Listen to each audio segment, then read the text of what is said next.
안녕하세요. 수학 교육론을 가르치고 있는 강사 안우상입니다. 이번 시간에는 저번 시간에 이어서 어, 진행하는 것으로 하겠습니다. 그럼 저번 시간에 이제 저희가 대수 부분을 하다가 말아서 그 부분을 이어서 진행하도록 하겠습니다. 처음에는 이제 기존의 수체계에서 인정된 성질이 유지되도록 수와 연산, 관계를 확장하듯이 기본적인 성질이 유지되도록 대수적인 구조를 확장하는 형식 부력의 원리를 의미한다. 이거는 이제 형식 부력의 원리인데 이것을 대수 관점에서 대수에 초점을 맞춰서 본 것으로 이 프루이덴탈이 이러한 형식 부력의 원리를 대수적 원리라고 칭하게 되었었죠. 다음으로 산술대수, 기호대수 중에서 연산의 적용 범위에 제한을 두지 않는 것은 이 세 가지 중에 어떤 거냐면 바로 마지막인 기호대수죠. 여기서 보시면은 이제 산술대수 같은 경우에는 이 양의 수를 문자로 취급했기 때문에 이 산술대수에서는 연산의 제한 범위가 존재했었죠. 그래서 여기서는 이제 기호 대수가 되고요. 다음으로 이 변수 개념의 본질은 동적인 측면인 어떤 게 있냐면 바로 변하는 대상과 정적인 측면인 닭과 이름 이렇게 두 가지가 있었죠. 다음으로 이제 유시스킨이 대수학습을 네 가지로 구분을 했어요. 그래서 문제 해결 과정의 학습, 그 다음에 산술의 일반화의 학습,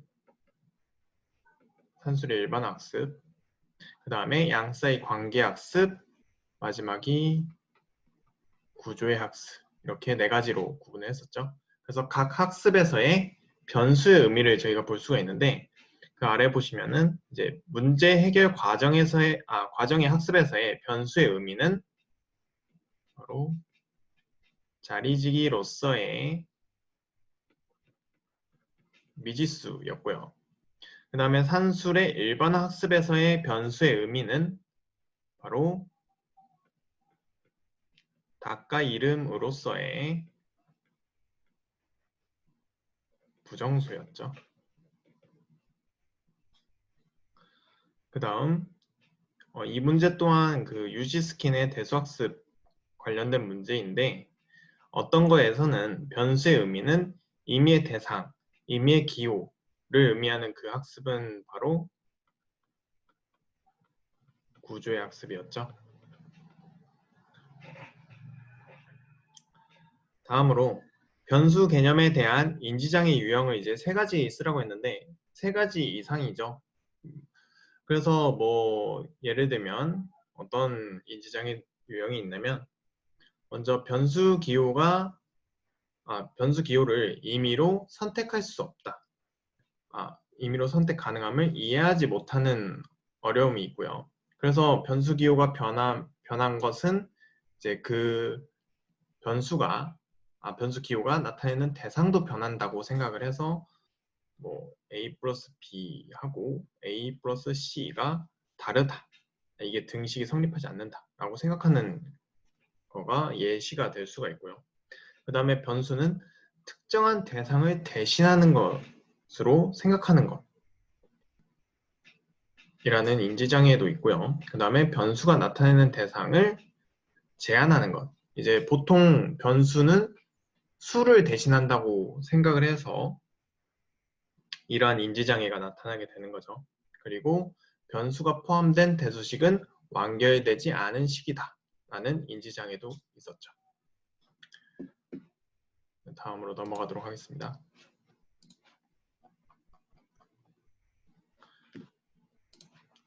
다음으로 이제 저희가 이 문자와 수 그리고 문자와 일상 언어를 비교하게 되는데요. 먼저 문자 수를 비교했을 때 수와 다르게 문자는 어떤 특징을 갖냐면 바로 동시 표현의 성질을 갖죠. 그 다음 이제 문자와 일상 언어를 비교했을 때 일상 언어와 다르게 문자는 두 가지 특징을 갖죠. 그게 바로 한계 결정의 자율성과 그리고 문자 선택의 자율성, 이렇게 두 가지를 갖죠. 다음으로 이제 대수의 마지막 문제죠. 대수적 사고 관련 요소를 3가지 이상 쓰시오. 그래서 대수적 사고 관련 요소는 아주 많죠. 그래서 뭐 위에서 봤던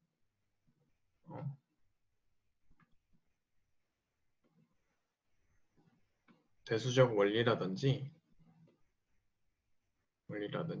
아니면 뭐 대입도 있고요. 그 다음에 뭐 대수적 해석도 있고, 그 다음에 뭐 관점의 전환이나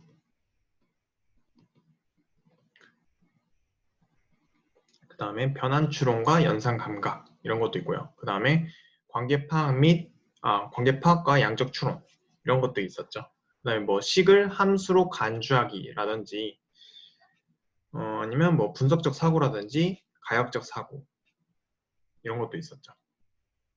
그래서 그런 대수적 관련 요소가 있다는 점을 알고 있으시면 좋을 것 같습니다. 그래서 대수 문제는 여기까지 진행을 하는 것으로 하고, 다음에 이제 그 함수 문제로 넘어가도록 하겠습니다.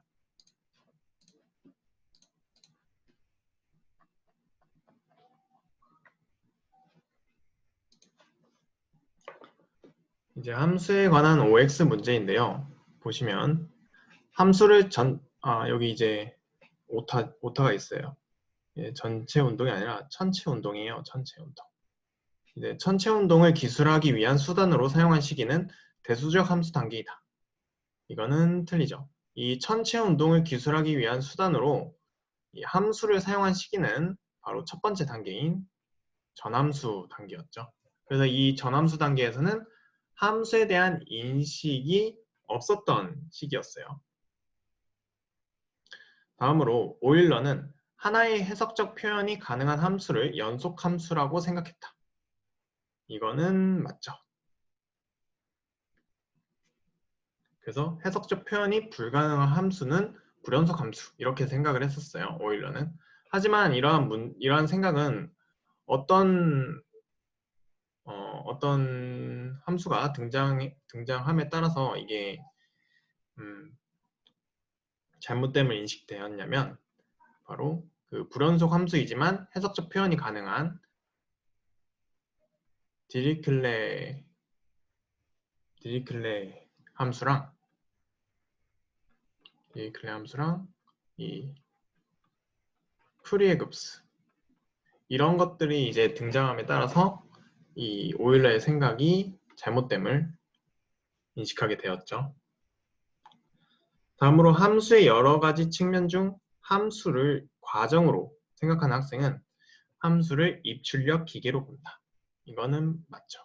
그래서 하나의 값이 입력됨에 따라서 유일한 하나의 값이 출력되는 그런 입출력 기계로 보았죠. 다음으로 함수를 대응으로 정의한 후 응용 문제로 몇 가지 함수 현상을 다루는 함수 지도는 교사학적 현상에 따른 함수 지도이다. 이거는 틀리죠. 이 함수를 대응으로 정의한 후 응용 문제로 몇 가지 함수 현상을 다루는 것은 교수학적 현상학에 따른 함수 지도가 아닌 구조주의적 관점에 따른 함수 지도였죠. 만약에 이제 교수학적 현상에 따른 함수 지도는 뭐가 먼저 나타나야 하냐면 바로 여러 가지 함수 현상부터 다룬 다음에 거기에서 점진적으로 그 본질인 함수에 대한 개념으로 지도를 해야겠죠. 다음으로 함수의 역사적 과정에서 함수의 관점은 대응에서 종속으로 변화하였다. 이거는 틀리죠. 전체적으로 봤을 때 어디 함수의 관점은 대응에서 종속이 아닌 종속에서 대응으로 변화되었다는 것을 확인할 수가 있죠. 다음으로 잠비에르의 번역 활동 중 계산하기는 공식을 표로 바꾸는 것이다. 이것은 맞죠? 그래서 공식을 표로 바꾸는 것은 이제 계산하기고, 만약에 표를 공식으로 바꾸는 것은 뭐냐면 공식 알아내기였죠. 그 다음에 잠비에르의 번역 활동 중 곡선 알아내기는 그래프를 표로 바꾸는 것이다. 이거는 틀리죠. 이 그래프에서 표를 이제 번역할 때 그래프를 표로 바꾸는 것은 뭐냐면 처음에 좌표 읽기라는 번역 활동이고요. 만약에 거꾸로 표를 그래프로 바꾸는 것은 뭐냐면 점 찍기라는 번역 활동이죠. 그럼 이 곡선 알아내기는 무엇에서 무엇으로 바꾸는 것이냐 라고 했을 때 이 곡선 알아내기는 그래프를 공식으로 바꾸는 것이 바로 이 곡선 알아내기라는 번역 활동이죠.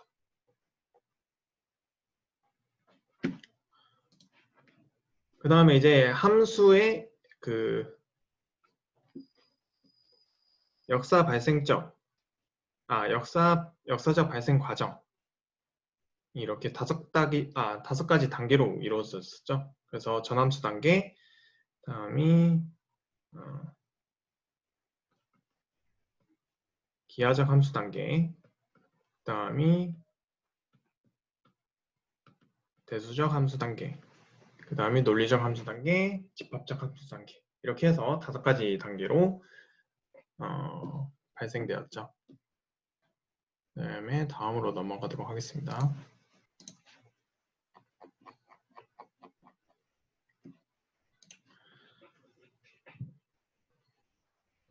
다음은 이제 정의역의 각 원소에 대해 치역의 단 하나의 원소가 대응된다는 조건으로 함수와 함수가 아닌 것을 구분하는 기준이 되는, 그것은 바로 일가성이었죠. 일가성을 통해서 저희가 이것은 대응인지 아니면 이것은 함수인지를 구분을 했었죠. 다음으로 함수가 어떤 특별한 표현에 의해 기술되거나 또는 어떤 규칙성을 따르거나 또는 어떤 특별한 형태를 가진 그래프에 의해 묘사될 필요가 없다는 것을 의미하는 것은 바로 함수의 임의성이었죠. 그래서 저희가 함수에는 이러한 일가성과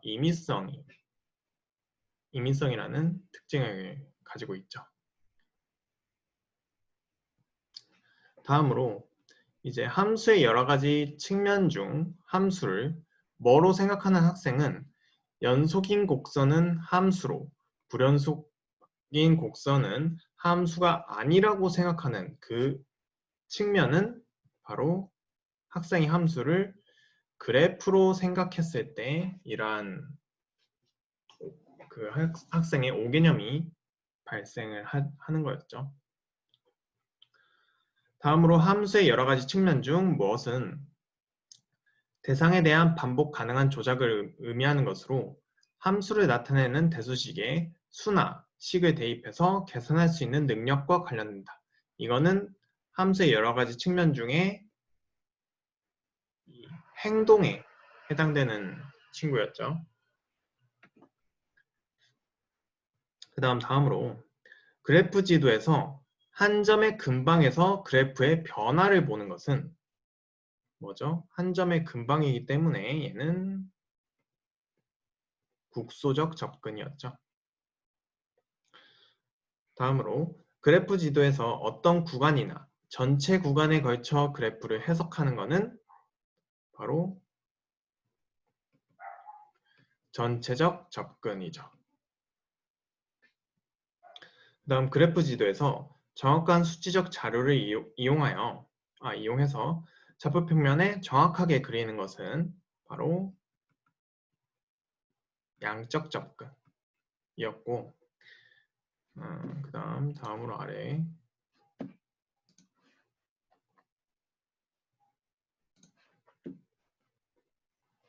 그래프 지도에서 어떤 사항을 수량화되지 않은 상태로 계략적으로 표현하는 것은 바로 이거는 질적 접근이었죠.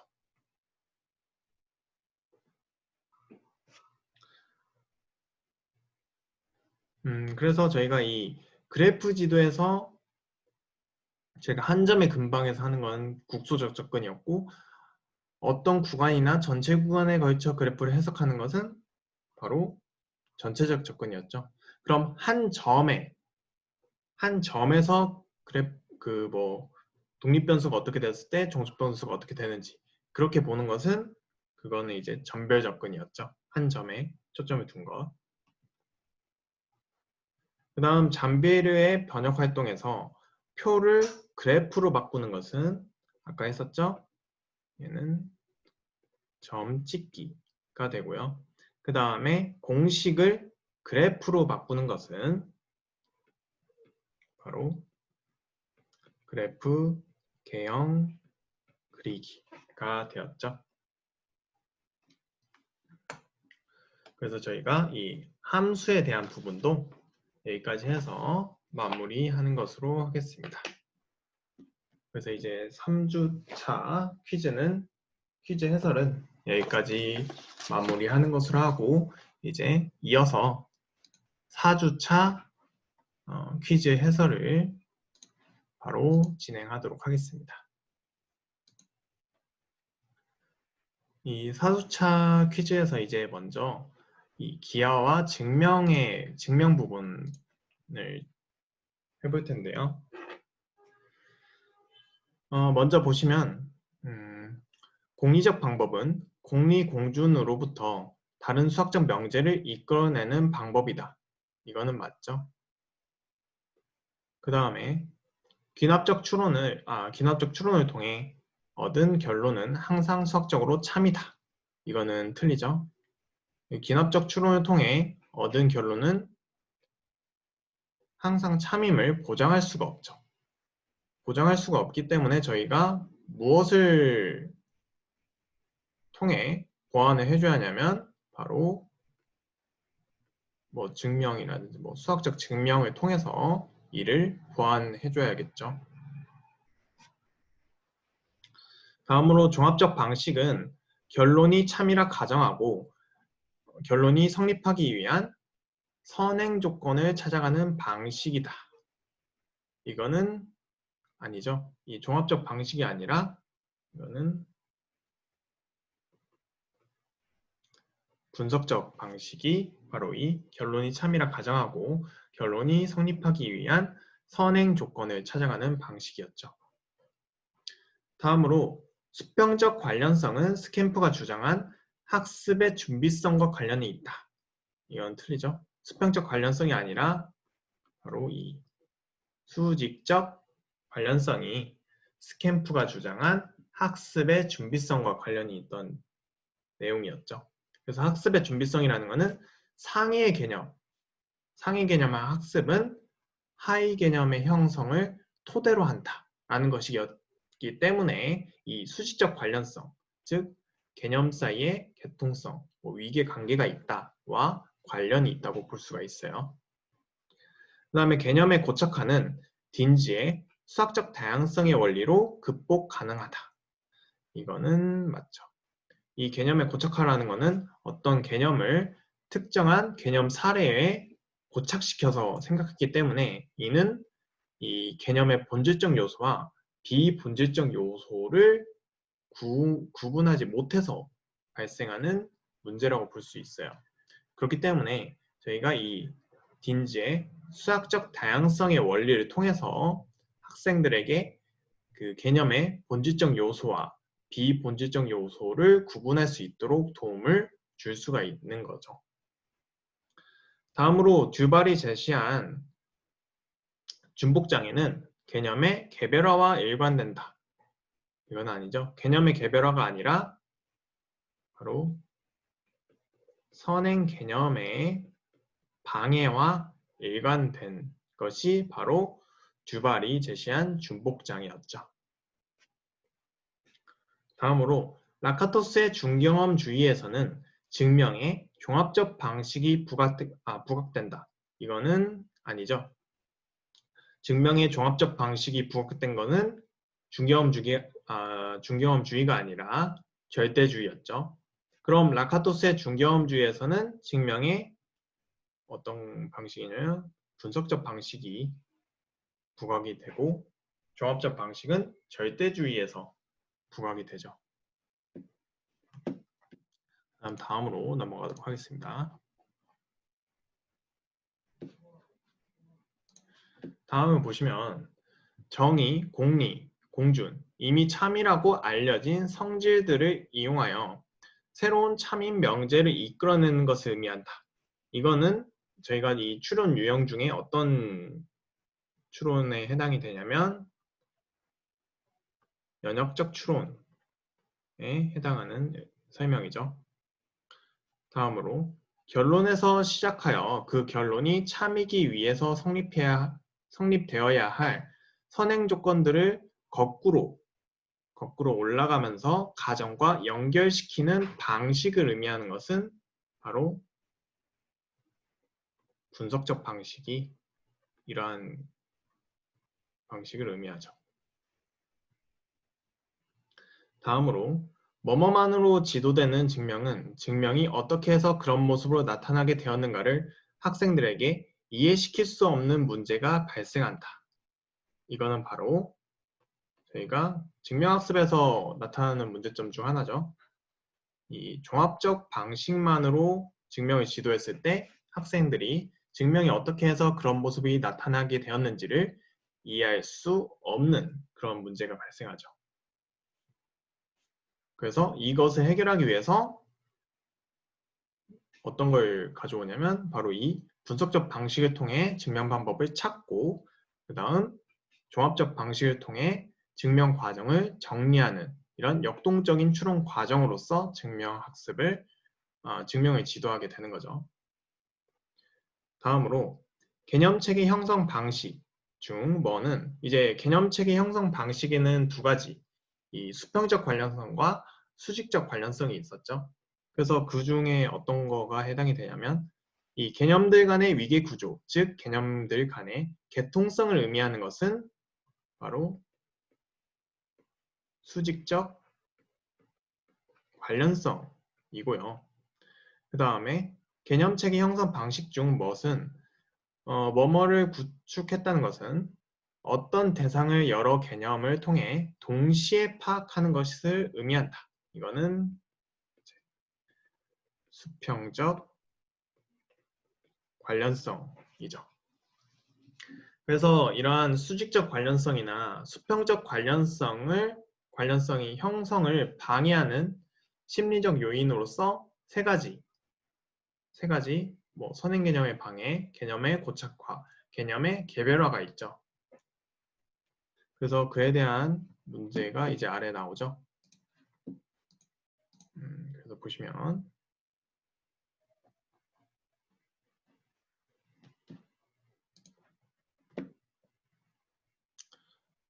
먼저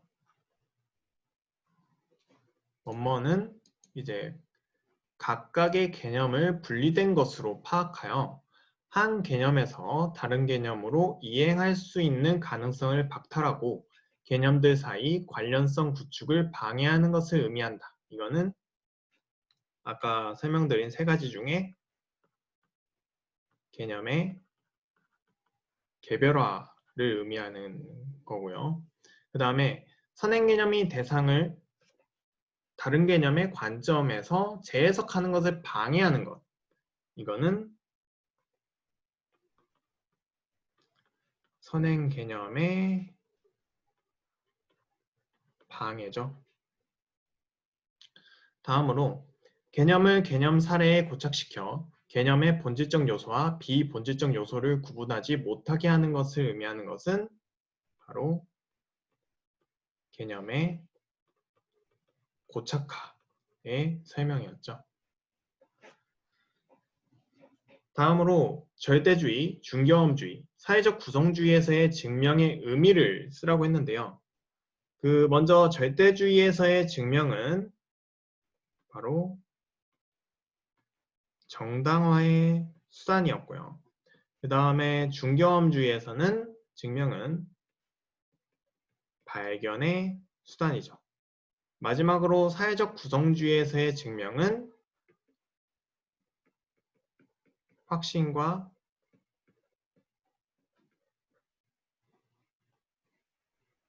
설명의 수단으로서 그 증명의 의미를 가졌죠.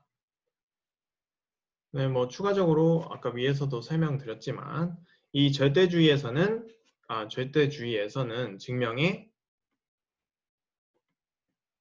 종합적 방식이 부각이 되고 중경험주의에서의 증명은 분석적 방식이 부각이 되죠. 다음으로 학생들이 증명학습에서 기호 사용의 어려움을 겪는 이유는 어떤 것에 익숙하지 않기 때문이다. 저희가 이 기호에는 두 가지가 있었죠. 신호로서의 기호와 그 다음에 상징으로서의 기호, 이렇게 두 가지가 있는데 학생들이 이 증명학습에서의 기호 사용에 어려움을 겪는 이유는 바로 상징으로서의 기호에 익숙하지 않기 때문이에요. 왜냐하면 증명학습에서 사용하는 기호가 상징으로서의 기호이기 때문에 학생들이 이런 어려움을 겪게 되는 거죠. 다음으로 정당한 수단으로서의 증명의 한계는 학생들이 무엇을 인식하지 못하는 것이다. 이거는 학생들이 이 증명의 필요성을 인식하지 못하는 것이 바로 이 정당한 수단으로서의 증명의 한계죠. 그래서 이를 극복하기 위해서 이 조직화 수단으로서의 증명을 같이 제공해서 이 조직화 수단으로서의 증명의 필요성을 인식시키게 되는 거죠. 그래서 그의 대표적인 예로서 프로이덴탈의 국수적 조직화 활동을 통해서 학생들에게 조직화 수단으로서의 증명의 필요성을 인식시키게 되는 거였죠.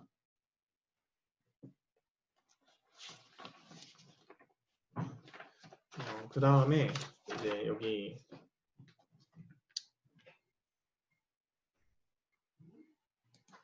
보시면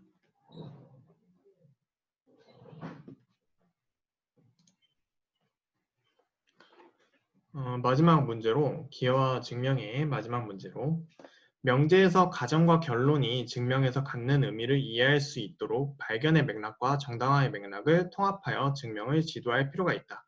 여기서 무엇은 가정으로부터 성립될 수 있는 여러 가지 결론을 스스로 추측하는 것을 의미하고 이거는 바로 어떤 맥락이냐면 이거는 이제 발견의 맥락이죠.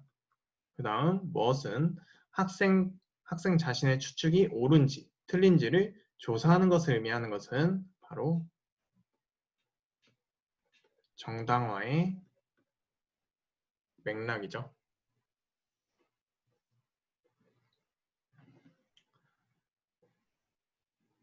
그래서 이 증명학습에 대한 문제까지 해서 기여와 증명에 대한 부분을 마무리할 수가 있고요. 그 다음에 마지막으로 이 미분과 적분에 대한 OX까지 하고 이번 주는 마무리를 하는 것으로 하겠습니다.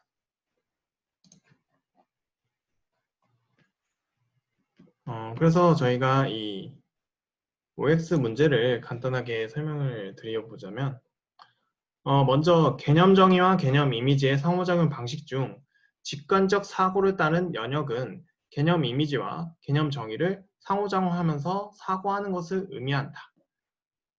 이것은 아니죠.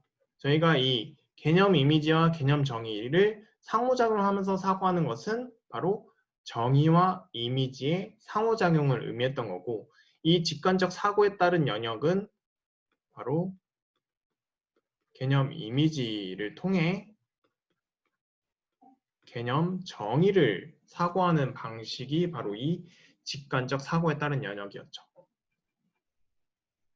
다음으로 에이포스 이론에 근거하면 과정은 내면화되어 하나의 대상이 된다. 이건 틀리죠. 내면화가 아니라 과정이 대상화되어 하나의 대상이 되는 거였죠. 다음으로 역사 발생적 원리는 해켈의 재현의 법칙에 기초한다. 이거는 맞죠. 다음으로 고전적 역사 발생적 원리에 따르면 적분을 지도한 후 미분을 지도해야 한다. 이것도 맞죠. 미적분 같은 경우에는 어떤 게 먼저 역사적으로 발생해야 했냐면 역사 발생 순서로서는 이 적분이 먼저 등장한 다음에 이후 미분이 발생되었기 때문에 이 고전적 역사 발생적 원리 같은 경우에는 그 재현의 법칙을 그대로 따라요. 그러니까 그 지도하는 데 있어서 역사 발생 순서를 그대로 따르기 때문에 만약 이에 근거하면 적분을 먼저 가르친 후 그다음 미분을 가르치게 되는 거죠.